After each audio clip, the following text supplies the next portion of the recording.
今天让我们来聊一聊《权力的游戏》的其中一部前传《龙之家族》中的一个角色。在龙之家族中有一个国王韦赛里斯一世，他大概是一个让人很难讨厌起来的国王。他一点都不残忍，一点都不冷酷，甚至在某种意义上他是温柔的。他希望整个王国能够继续维持和平统一，也为此他尽力去避免任何形式的冲突发生。在家庭里，他表现得就像是一个好爸爸，他非常爱他的家人，爱他的孩子，他至死都要求家人们能够团结在一起，家族成员互相之间不要出现任何裂隙。但是如果我要说维斯特洛大陆历史上骇人听闻的血龙狂舞事件正是这样一个好人国王亲自一手打造出来的，是他亲手把整个家族与王国推向了分裂与战争，你会同意我这个说法吗？今天就让我们来借助韦赛里斯一世这个故事中的角色来思考一个非常重要的问题：为什么一个看起来温和、善良、堪称人畜无害的人，反而会更容易制造出更大的混乱？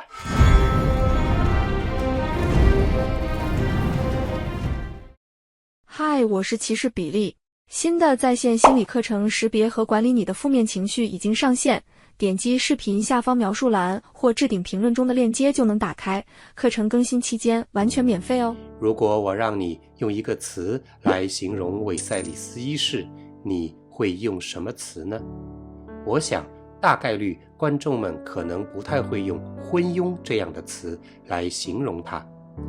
基于剧中韦赛里斯的种种显化在外的行为来看，我更愿意用回避这个词来描述他。每一次面临重大选择的时候，我们都能够看到，他并不是不知道问题的存在，他甚至也不是不知道解决问题的更加根本的方法会是什么，他只是一次次选择不要现在处理，甚至是不处理。龙之家族第一季刚开始的时候，在韦赛里斯一世的御前会议桌上，彼时的海政大臣潮头岛伯爵，人称海蛇的克利斯·瓦列利安就郑重向国王提出，石阶列岛正在被一群海盗侵扰，而海盗的背后真正的幕后黑手就是狭海对岸厄斯索斯大陆上的一股正在兴起的政治力量。但是克利斯对于这个问题的发言却屡屡被打断。先是国王的女儿闯了进来，然后会议桌上的其他人趁机将话题引导到了国王的弟弟戴蒙身上。从这里开始，我们就能够看到不少韦赛里斯一世的人格细节。御前会议认为，国王的弟弟作为都城守备队的队长，应当出席会议并汇报工作。国王笑着半开玩笑地说：“你不觉得我弟弟正在沉迷于工作是一件好事吗？”这个回答实际上就表明了国王韦赛里斯一世希望就此能够避免掉弟弟对自己王位继承权的问题。然后潮头岛伯爵海蛇克利斯马上又把话题抢回到了先前提到的石阶列岛的海盗，并且他站在国家的角度向国王提出了一个不可忽视的问题：海盗阻断了海上贸易的通道，这会导致国家的进出口贸易受阻。这一次还没等到国王开口，国王之首海塔尔就打断了他。我们能够看到，在海塔尔发言之后，电视剧特意给了国王韦赛里斯一世一个镜头，他沉默地看了一眼海蛇克利斯，停顿了片刻之后，接过了海塔尔有关于骑士比武大会的话题。我并没有看过原作的小说，作为第一次看电视剧的我，看到这里，我就也能通过这一系列镜头感觉到了许多剧组传递给我们的不太一样的东西。而随着故事的推进，我相信你也会和我一样，慢慢看出韦塞里斯一世身上的这些人格特质。遇到有关于家族内部的矛盾时，他能拖延就拖延；遇到与权力继承有关的争议的时候，他也一直都保持着模模糊糊的态度。而面对那些非常明显的对立，他就直接选择忽视他们。甚至是你有没有想过，当韦塞里斯的第一任妻子坐在浴缸里对他说，你怎么知道我们这个未出生的孩子是不是个女孩？韦塞里斯为什么会无比自信地回答，我知道他一定是男孩？或许你会说，他就是想要一个男性继承人。是的，确实没错，但这仍然无法掩盖他的问题。他没有男性继承人，但他有一个女儿，还有一个弟弟。面对外界对于继承权的种种疑惑，他的选择是，如果自己能够有一个儿子，这个问题就不用再去面对了。是的，他是想借儿子来回避掉已经开始出现的继承权问题。心理学家对人们在面对各种问题时的反应模式进行了划分，其中就有一个非常常见的类型，回避型应对。这个词的意思是，当一个人面对自己无法处理的压力或冲突的时候，他习惯性的选择不是去解决这些问题，而是延后、忽略，或者是直接绕开。短期来看，这种处理事情的方式会让当下的局面看起来似乎迅速回归平静，但长期来看，那些没有被及时和妥善处理的问题，最终只会以更大的形式回来。所以，韦塞里斯一世的问题，并不是他做错了哪个决定，而是他根本就不愿意做决定。但其实我们要明白，不做任何决定其实也是一种决定，并且更加危险的是，当一个人自己不愿意做决定的时候，就会有其他人来替他做出某些决定。在龙之家族的故事里，正是韦塞里斯不愿意让自己在继承人问题上做出一个明确的决定，才导致了他的女儿以及他的第二任妻子站出来替他做出了不同的决定。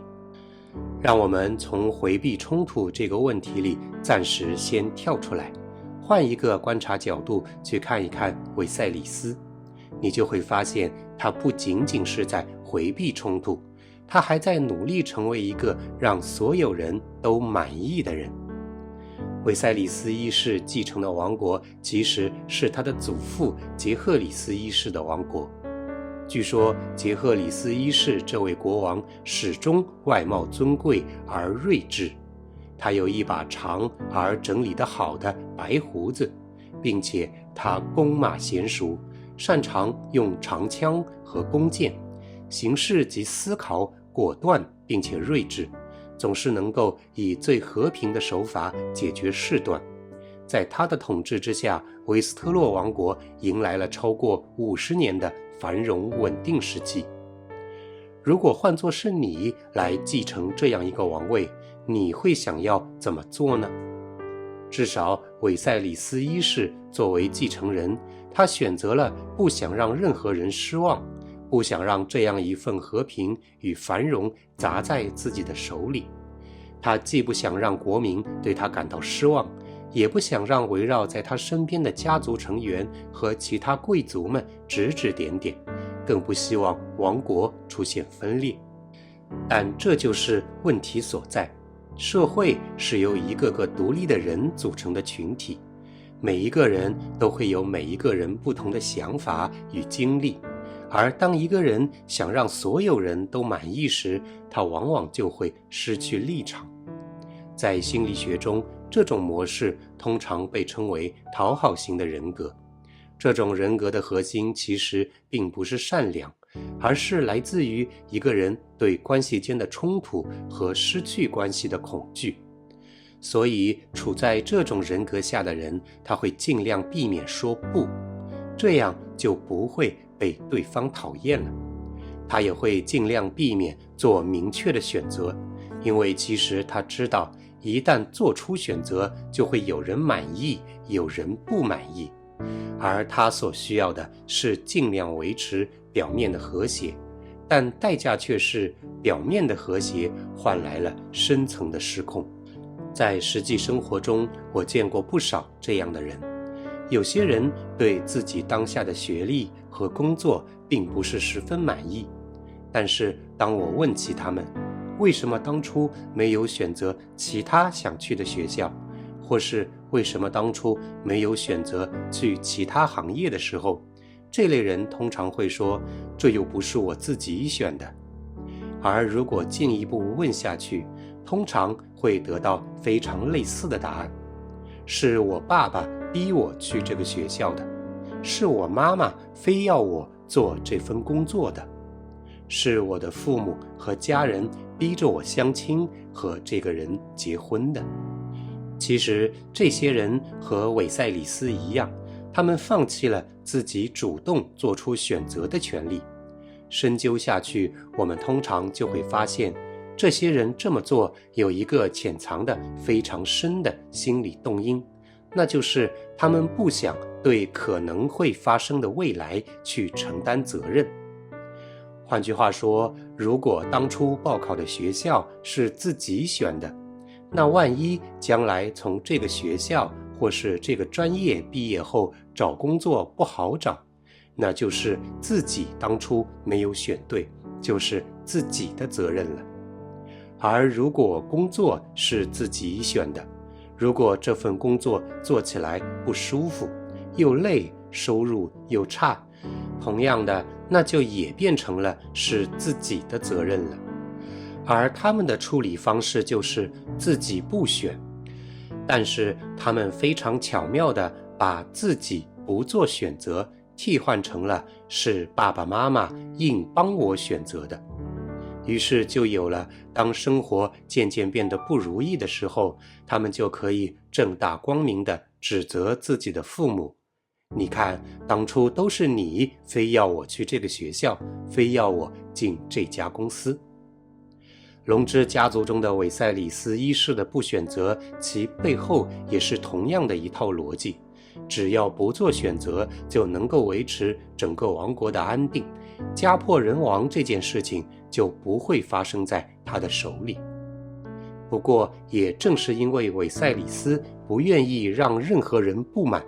于是很多人就会说韦塞里斯是一个有感情的人。其实说起来这并没有错，但他的爱有一个很关键的问题，缺乏行动力。他爱他的第一任妻子吗？所有观众都看得出来他非常爱她，但是就在我们先前讨论过的那组镜头里，当他的妻子坐在浴缸里告诉他10年间的数次怀孕对他的身心都已经造成了巨大的影响，他已经累了的时候，韦塞里斯却沉默了。他不仅没有做任何行为，甚至连一句安抚的话也没有说出口。他爱他的女儿吗？毫无疑问，他非常爱他的女儿雷尼拉，但他却从来都没有真正为她清除过障碍。相反的，就在他立雷尼拉为继承人，并且宣布他是王国之光之后不久，他就娶了海塔尔家族的阿丽森。我们能够看出他真的很爱他的家人，以及所有围绕在他身边与他走得近的人，但他却没有能够及时出手阻止一切矛盾的升级。很多观众在看这部电视剧的时候都会产生一个疑问，他真的看不出来问题在哪儿吗？但心理学给出的答案可能是，他不是看不见，他只是不愿意看见。这其实是一种非常典型的心理防御机制，否认。当现实太痛苦、太复杂时，有的人就会选择假装它不存在。在我很小的时候，我就听说过一个说法，据说鸵鸟在危险来临的时候不会逃跑，也不会对抗敌人，而是会把头埋进沙子里，假装自己看不见危险。当然了，后来我知道这仅仅只是一种说法，但是鸵鸟效应已然成为了人们描述逃避现实中的痛苦的一个有效的词汇。韦塞里斯就是这样，因为一旦他开始承认问题存在，那就意味着他必须采取行动。尤其是他还坐在国王这个位子上，他有着至高无上的权力。如果说别人都可以把问题互相推脱，或者交给更高一层的领导去进行决策，那一个国王要把问题推脱给谁呢？韦塞里斯一世作为一个国王，拥有最高决策权，而他自己也知道，一旦自己开始了行动，那就意味着冲突就会发生，位于冲突中的一方或多方就会受到伤害，而自己做出的决定是否正确，未来事情到底会不会往好的方向发展，还是会变得更糟糕，这份责任也需要他来承担。所以有时候干脆看不见这个问题，就变成是一种自我保护了。但代价就是围绕在你周围的现实里的一切不会因为你不去看它们而停止发展。故事中的韦塞里斯一世还有一个弟弟戴蒙，也就是故事开始时在御前会议上所提到的那一个都城守备队的队长。戴蒙的个性所表现出来的行为与韦塞里斯完全相反，他情绪躁动，行动利落，当机立断，甚至可以用杀伐果断来形容。如果我们站在荣格心理学派的视角去看，就会发现韦塞里斯和他的弟弟戴蒙刚好能够在人格上形成互补。换句话说，韦塞里斯一世和戴蒙其实分别象征各自身上的人格阴影面。韦塞里斯始终不愿意主动做抉择，拖延、逃避问题，这些都是他人格当中暴露在外的部分，而被他压抑到阴影面中去的，恰恰就是戴蒙身上所表现出来的那些特质。如果你也能够通过这个视角看到这兄弟二人，那你一定也会和我一样，觉得剧集中戴蒙一剑砍死海蛇柯利斯的侄子那场戏有着非常强烈的心理学象征。在这组镜头中，韦塞里斯拖着无比虚弱的身体，十分缓慢地从铁王座大厅的入口一点一点走向王座，甚至在踩上王座阶梯的时候差一点没站稳。这时一个御林铁卫上来要扶他，他拒绝了，而第二次伸出援手的则是他的弟弟戴蒙。当我看到这里的时候，我下意识地觉得韦塞里斯接受了弟弟戴蒙的帮助，是不是表征了他即将开始接受自己的人格阴影，从而走向个体整合之路？但后续的发展却推翻了我的这一猜想。柯利斯的侄子魏蒙德在铁王座前当着国王和黑绿两党众人的面，指责国光雷尼拉的两个儿子都是私生子。这一行为气得韦塞里斯当场拔出了随身携带的瓦雷利亚匕首，并且就在几分钟前的镜头里，他连走路都还十分费劲，现在却气得直接站了起来，对着魏蒙德说要割掉他的舌头。而就在他话音未落的一瞬间，他的弟弟戴蒙站在魏蒙德的身后，双手一挥，干净利落地当场砍下了魏蒙德的半个脑袋。魏蒙德哼都没来得及哼一声，就倒在了铁王座前。如果我们把韦塞里斯一世和戴蒙看作是兄弟两人相互之间的人格阴影，在这个前提下，如果这时是韦塞里斯主动授意让戴蒙动手，那我们就有理由相信韦塞里斯可能已经开始触及到了自己的人格阴影，并开启了自己的人格整合之路。但只可惜戴蒙并没有得到任何来自韦塞里斯的授意，他是擅自动手的。也就是说，我们可以认为潜伏在韦塞里斯潜意识里的阴影面并没有浮现到表层意识中来。而就在弟弟动手之后，韦塞里斯却并没有表现出任何的不接受，甚至是装都没有装一下。所以我们可以认为韦塞里斯默认了戴蒙的这一件，同时也意味着他自己在潜意识里是接受这一行为的，因为那就是他的人格阴影。而站在他逃避问题的这个角度上来看，戴蒙的这一件也恰好又一次帮助韦塞里斯逃避掉了应该由自己主动做出的决定。我们不止一次在这个系列视频中提到，荣格所说的人格阴影并不完全都是不好的东西。阴影是一个人不愿意承认的那一部分自己。对于韦塞里斯来说，他始终都觉得弟弟戴蒙行为举止过激，不受控制，行事过于激动。也正是因为如此，他一直都避免去把弟弟作为一个合法的王位继承人。他不愿意承认这个弟弟，这也意味着所有弟弟身上所表现出来的人格特质都不被韦塞里斯自己所认可。在他自己的身上，他把他们压抑到了无意识当中。而剧中还有一组更为荣格的镜头。晚年的韦塞里斯身体状况越来越糟糕，到了生命最后的时间里，他的身体甚至开始溃烂。从剧中最后的家庭晚宴这组镜头中，我们能够看到韦塞里斯的半张脸已经溃烂得不成样子，眼球已经没有了，露出了黑洞洞的深陷的眼窝，同一侧的脸颊上烂了一个大洞。人们可以从外面透过这个洞看到韦塞里斯嘴里更加稀烂的几乎掉光了的牙齿。平日里，韦塞里斯是靠着半张面具来遮盖住自己的这张烂脸的，他不愿意把自己这张丑陋的脸给别人看。这一行为在我看来象征着他不希望把他所认为的不好的一面展示出来，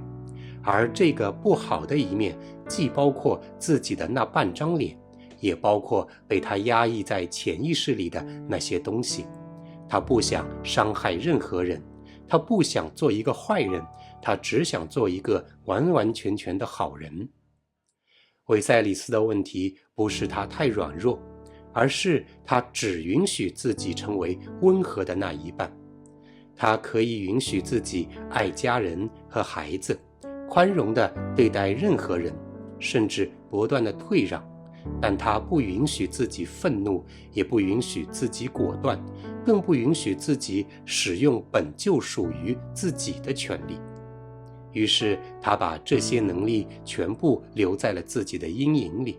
他只活出了一半的自己，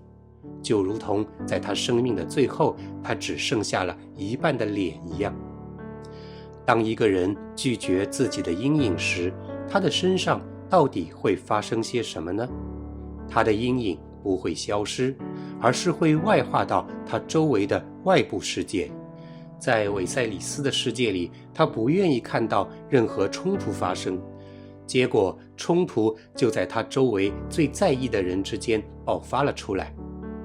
他不愿意使用自己本就拥有的权利，于是权力的斗争在他的周围反而变得更加激烈。他不愿意成为一个坏人，结果为了争权夺利而出现了更极端的人。这就是荣格对于人格阴影所做出的解释。那些你不愿意成为的那一部分自己，会在现实中以更极端的形式，在你最意想不到的时候回到你的身上。我们要承认自己也有愤怒，我们要承认自己也有攻击性，我们也可以在必要的时候使用它，但我不会被它所控制，这才是真正意义上的成熟，而不是像韦塞里斯一样，因为恐惧和害怕这些东西而选择逃避它们。也许韦塞里斯的人生悲剧并不是因为他不够好，而是因为他太想努力地成为一个好人，以至于在他人生最后的家宴上，他都希望晚辈们，你们看在我这个老人的份上和好。只是家族的裂痕发展到这一刻，早就已经无法再愈合。黑绿两党对于权力的争夺，以及坦格利安家族的毁灭，从韦塞里斯去世的那一刻起就开始了加速。电视剧中的韦塞里斯一世因为内心巨大的心理压力，而经常把自己关在屋子里，把自己投身在雕刻工作上。他痴迷于坦格利安家族统治的巅峰时期，但同时他也在借此来逃避复杂的现实以及来自铁王座的巨大压力。雕刻是与绘画、歌唱、舞蹈等一样的输出型的兴趣爱好。心理学家会认为，输出型的兴趣爱好确实能够帮助人们缓解自己内心的压力和焦虑。只是剧中的韦塞里斯一世不会知道，这些兴趣爱好之所以能够帮助人们缓解压力，是因为这些行为能够让人们感受到掌控感。而在这座巨大的雕像面前，只有韦塞里斯自己才是唯一的掌控者和主宰者。龙之家族的故事仍然在继续，而故事中的韦塞里斯一世却已然撒手人寰。而跳出这个故事，现实中的我们在某种程度上也可能和他很像。我们不愿意和其他人发生冲突，不愿意因为表达自己的愤怒而对别人造成伤害，甚至是我们也会因为不愿意承担那个可能存在的坏结果，而让别人来帮我们做决定。可你有没有想过，当我们逃避这些东西的时候，我们真的是在解决问题吗？还是说我们只是把问题推迟到了未来？好了，感谢收看今天的心理镜头。如果你喜欢我们的节目，请给我点赞并订阅我的频道。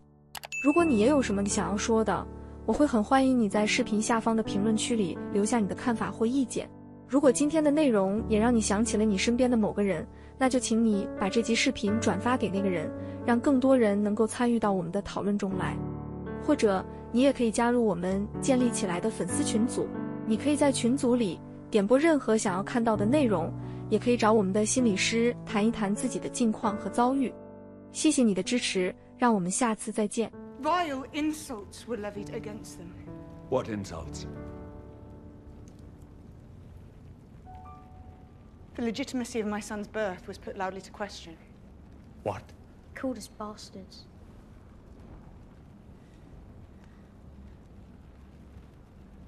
My sons are in line to inherit the Iron Throne, Your Grace. This is the highest of treasons. Prince Aemond must be sharply questioned so we might learn where he heard such slanders. Over an insult. My son has lost an eye. You tell me, boy. Where did you hear this lie? The insult was training yard bluster. The lot of boys, it was nothing. Aemond, I asked you a question. Aemond, look at me.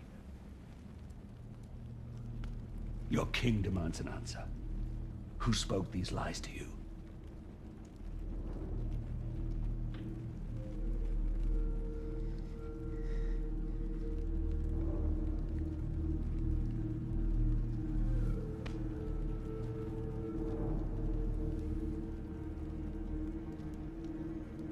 Zaggle? Me. And you, boy. Where did you hear such calumnies?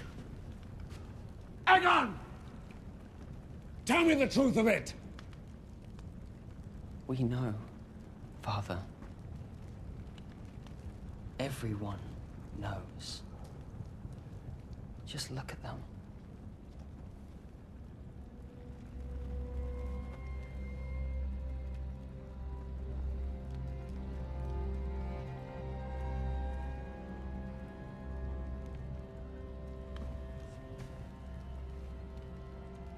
This interminable infighting must cease!